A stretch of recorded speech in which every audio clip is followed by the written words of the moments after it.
जय श्री कृष्णा। राधे राधे। भगतजनों, आज हम सब श्रीमद् भगवत गीता के 9वें और 10वें अध्याय का महात्म्य सुनेंगे। सर्वप्रथम भगवान का स्मरण करते हुए सब बोलिए, ओम श्री राधा कृष्णाभ्याम नमो नमः। ओम श्री लक्ष्मी नारायण भगवान की जय। भगवान शंकर माता पार्वती की जय। महादेव जी कहते हैं, हे देवी पार्वती, अब मैं आदर पूर्वक 9वें अध्याय के महात्म्य का वर्णन करूंगा। तुम स्थिर चित्त होकर सुनो। नर्मदा के तट पर महिष्मती नाम की एक नगरी है। वहां माधव नाम के एक ब्राह्मण रहते थे, जो वेद वेदांगों के तत्वज्ञ और समय समय पर आने वाले अतिथियों के प्रेमी थे। उन्होंने विद्या के द्वारा बहुत धन कमाकर एक महान यज्ञ का अनुष्ठान आरंभ किया। उस यज्ञ में बलि देने के लिए एक बकरा मंगाया गया। जब उस बकरे के शरीर की पूजा हो गई, तब उसको आश्चर्य में डालते हुए उस बकरे ने हंसकर उच्च स्वर से कहा, हे ब्राह्मण, इन बहुत से यज्ञों के द्वारा क्या लाभ है? इनका फल तो नष्ट हो जाने वाला है तथा ये जन्म, जरा और मृत्यु के भी कारण हैं। यह सब करने पर भी मेरी जो वर्तमान दशा है, इसे देख लो आप। बकरे के इस अत्यंत कौतूहलजनक वचन को सुनकर यज्ञ मंडप में रहने वाले सभी लोग बहुत ही विस्मित हुए। तब वे यजमान ब्राह्मण हाथ जोड़कर अपलक नेत्रों से बकरे को देखते हुए बकरे को प्रणाम करके श्रद्धा और आदर पूर्वक उनसे पूछने लगे। ब्राह्मण बोले, आप किस जाति के थे? आपका स्वभाव और आचरण कैसा था तथा किस कर्म से आपको बकरे की योनि प्राप्त हुई? यह सब मुझे बताइए आप। तब बकरा बोला, हे ब्राह्मण, मैं पूर्व जन्म में ब्राह्मणों के अत्यंत निर्मल कुल में उत्पन्न हुआ था। समस्त यज्ञों का अनुष्ठान करने वाला और वेद विद्या में प्रवीण था। एक दिन मेरी स्त्री ने भगवती दुर्गा की भक्ति से विनम्र होकर अपने बालक के रोग की शांति के लिए बलि देने के निमित्त मुझसे एक बकरा मांगा। तत्पश्चात जब चंडिका के मंदिर में वह बकरा मारा जाने लगा, उस समय उसकी माता ने मुझे श्राप दिया और कहा, ओ ब्राह्मणों में नीच पापी, तू मेरे बच्चे का वध करना चाहता है, इसीलिए तू भी बकरे की योनि में जन्म लेगा। हे द्विजश्रेष्ठ ब्राह्मण, तब कालवश मृत्यु को प्राप्त होकर मैं बकरा हुआ। यद्यपि मैं पशु योनि में पड़ा हूँ, तो भी मुझे अपने पूर्व जन्म का स्मरण बना हुआ है। हे ब्राह्मण, यदि आपको सुनने की उत्कंठा हो तो मैं एक और भी आश्चर्य की बात आपको बताता हूँ। कुरुक्षेत्र नाम का एक नगर है, जो मोक्ष प्रदान करने वाला है। वहां चंद्रशर्मा नामक एक सूर्यवंशी राजा राज्य करते थे। एक समय जबकि सूर्य ग्रहण लगा हुआ था, राजा ने बड़ी श्रद्धा के साथ काल पुरुष का दान करने की तैयारी की। उन्होंने वेद वेदांगों के पारगामी एक विद्वान ब्राह्मण को बुलवाया और पुरोहित के साथ वे तीर्थ के पावन जल से स्नान करने के लिए चले। तीर्थ के पास पहुंचकर राजा ने स्नान किया और 2 वस्त्र धारण किए। फिर राजा ने पवित्र होकर एवं प्रसन्नचित होकर उन्होंने श्वेत चंदन लगाया और बगल में खड़े हुए पुरोहित का हाथ पकड़कर तत्कालोचित मनुष्यों से घिरे हुए अपने स्थान पर लौट आए।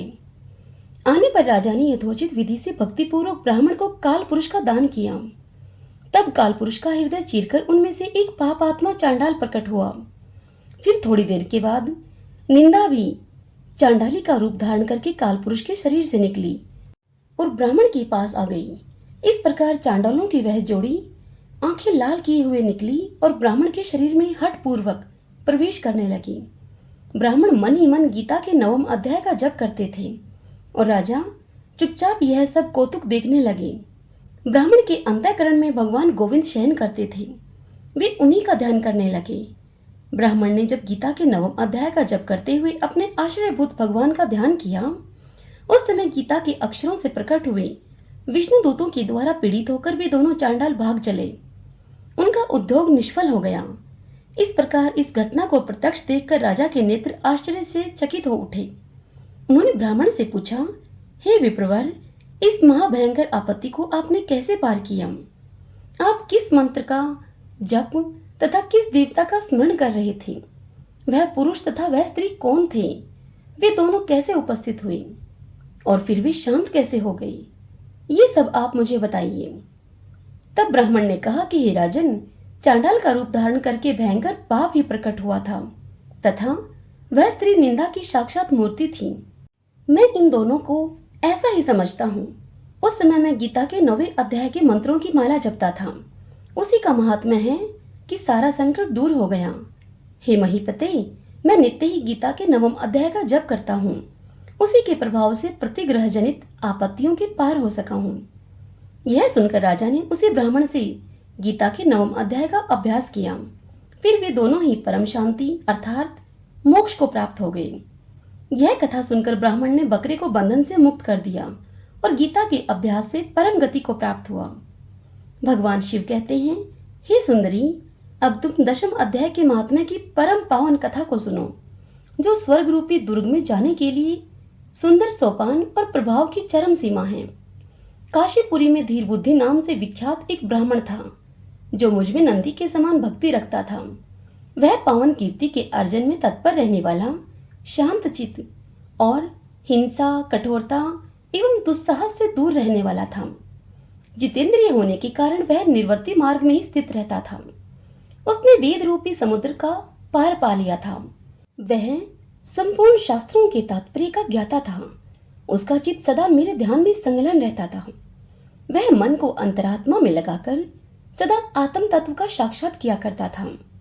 अतः जब वह चलने लगता तो मैं प्रेमवश उसके पीछे दौड़ दौड़कर उसे हाथ का सहारा दिया करता था।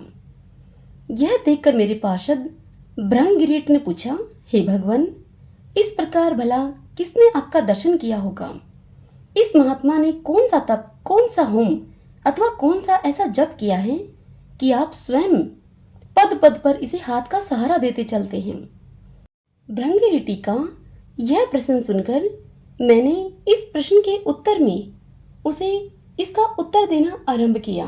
एक समय की बात है, कैलाश पर्वत के पार्श्व भाग में पुन्नाग वन के भीतर चंद्रमा की अमृतमय किरणों से धुली हुई भूमि में एक वेदी का आश्रय लेकर मैं बैठा हुआ था। मेरे बैठने के क्षण भर बाद ही सहसा बड़े जोर की आंधी उठी। वहां के वृक्षों की शाखाएं नीचे ऊपर होकर आपस में टकराने लगी।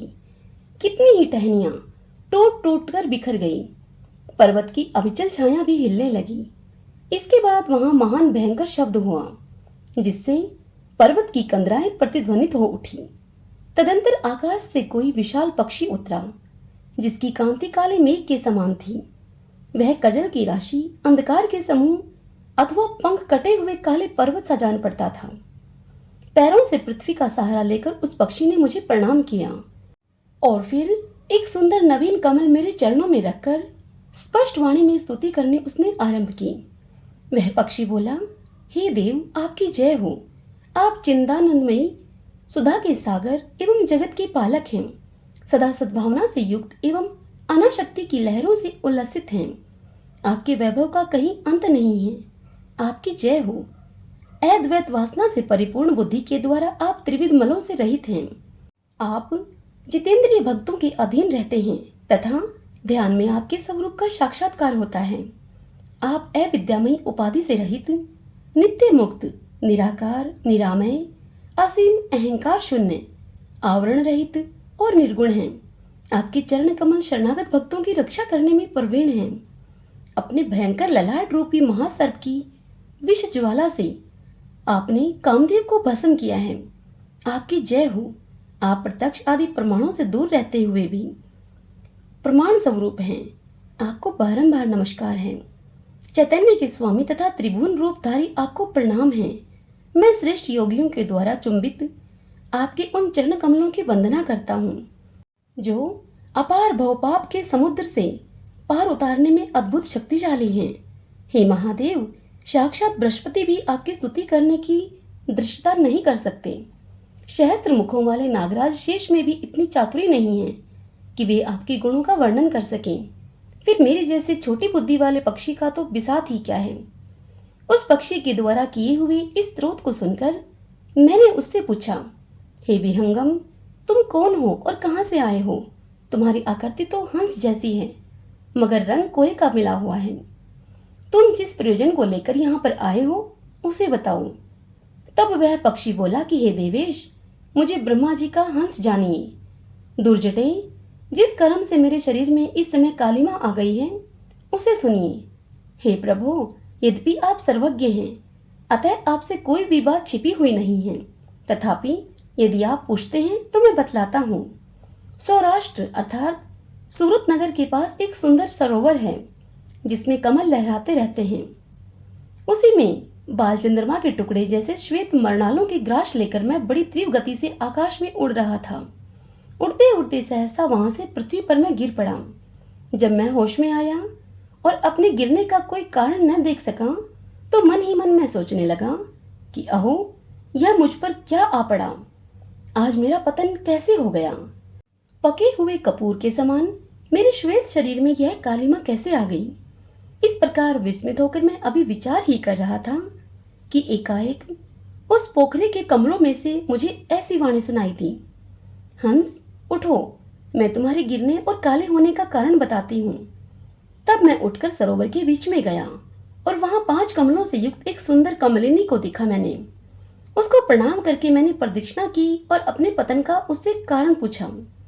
तब वह कमलिनी बोली, हे कलहंस, तुम आकाश मार्ग से मुझे लांग कर गए हो। उसी पातक के परिणाम स्वरूप तुम्हें पृथ्वी पर गिरना पड़ा है और उसी के कारण तुम्हारे शरीर में यह कालिमा दिखाई देती है। तुम्हें गिरा हुआ देखकर मेरे हृदय में दया भर आई और जब मैं इस मध्यम कमल के द्वारा बोलने लगी हूँ उस समय मेरे मुख से निकली हुई सुगंध को सूंघकर 60,000 भंवरे स्वर्गलोक को प्राप्त हो गए हैं। हे पक्षीराज, जिस कारण मुझ में इतना वैभव, ऐसा प्रभाव आया है उसे बतलाती हूँ, सुनो।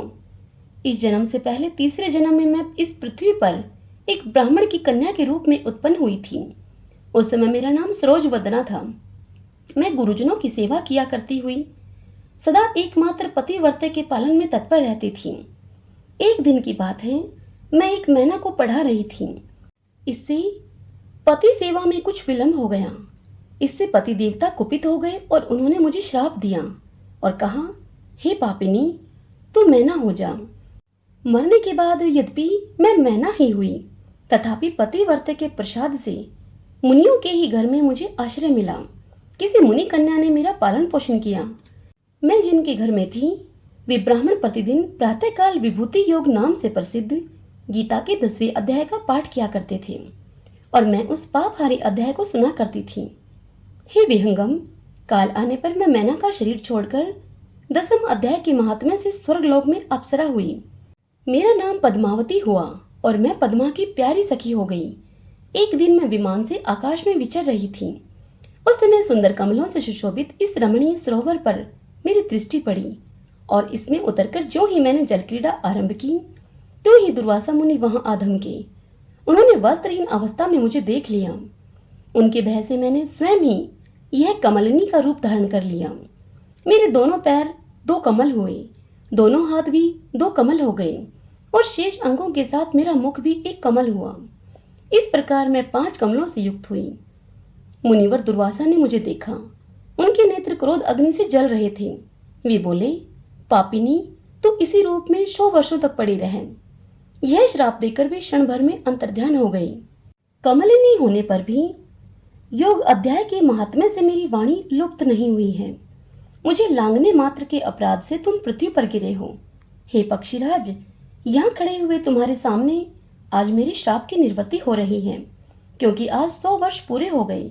मेरे द्वारा गाए जाते हुए उस उत्तम अध्याय को तुम भी सुन लो।